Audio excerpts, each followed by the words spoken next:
In this episode, we take a quick look at the iPhone 5S as a camera for producing your YouTube and interview style videos. Check this out.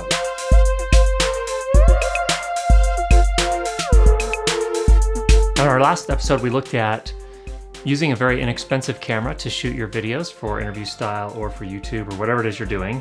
And what we came to the conclusion of is that really lighting and mics make more of a difference than your camera. You gotta have a camera and you've gotta have a decent camera, but the lights and the mic probably make a bigger difference. So let's see what an iPhone 5S can do for us in terms of the video quality that it produces if we have good lighting and a decent mic. Now, a question I get a lot is which camera should I get? If I'm gonna be producing videos on YouTube or in other forums as well. And I think that's the wrong question to ask. I think that the right question to ask probably is which lights should I get and which audio recording gear should I get? Now, of course, you have to have a camera too. And in this episode, we're gonna kind of look at this iPhone here.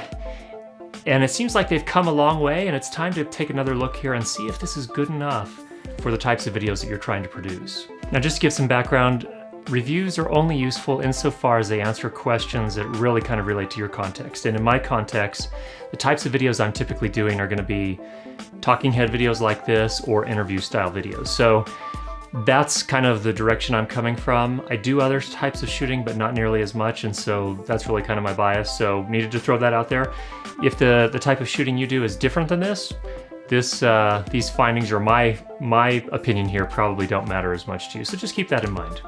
So far, this entire episode has been shot on the iPhone 5S, so you can start to get a feel for what it looks like in terms of the visuals that it produces.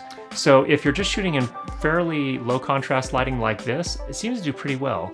It does well at getting the right focus, getting the right exposure, and getting the right white balance. Now, if you have a more complex lighting scenario, more complex lighting design where you have some really extreme contrast, very deep dark shadows, and very light highlights, this camera will struggle a lot more with that. But there are other apps you can use other than the built-in app that may help you with that, where you can kind of lock onto the focus or the exposure that you want and the white balance that you want and kind of force the camera to use those. Now, certainly, again, you could probably do all of this also on an Android. On the Android, I know there's an app called Cinema Droid, which is very similar to Filmic, which is available on the iOS platform. So you have lots of options out there. And again, this is just a quick look at the iPhone 5S. Probably similar type things. I know the cameras are progressing tremendously on the Android side as well.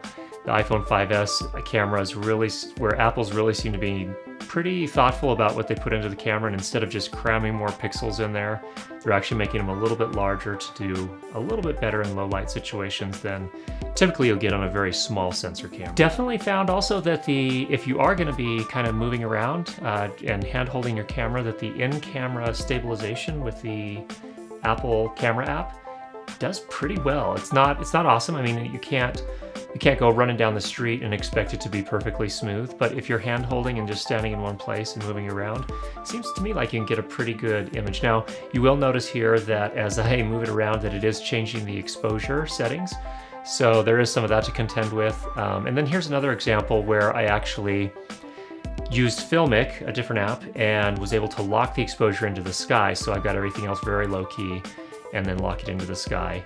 In this case, it's not using the stabilization because I forced it to 24 frames per second. So that is one limitation if you're going to use another app like Filmic. If you change the frame rate to make it look a little bit more cinematic, you're going to lose the in-camera stabilization. For this here, I have this sitting on a tripod, and on top of the tripod, since I don't have a mount for the phone itself, I'm actually using my daughter's Legos. So again, overall, I think that if you're using relatively low contrast lighting where you don't have super deep shadows and really bright highlights in the same scene, that it's gonna work pretty well for you. So is this a good one to use for YouTube videos and for talking head videos and things of that nature? Yeah, I think it works pretty well. It's very fast and easy to work with. In fact, I find it easier in a lot of ways to work with in a DSLR. DSLR, it's a little bit more fiddly in terms of getting focus. But overall, again, if I just need to shoot a quick video, I think this works really well, and the overall final image is pretty nice looking. Now, I'm no expert on color grading, but I am starting to get into it a little bit and play around with it some, And I'm finding that the footage that comes out of the iPhone 5S is actually about as good as pretty much any 8-bit compressed 4:0 footage that you get out of a DSLR or any other consumer grade camera. So it holds up, it seems to hold up pretty nicely and grades pretty well. So if you've already got a smartphone and it has a pretty decent camera on it, I think you can actually use that as your camera and instead invest your money in decent lighting and decent audio gear.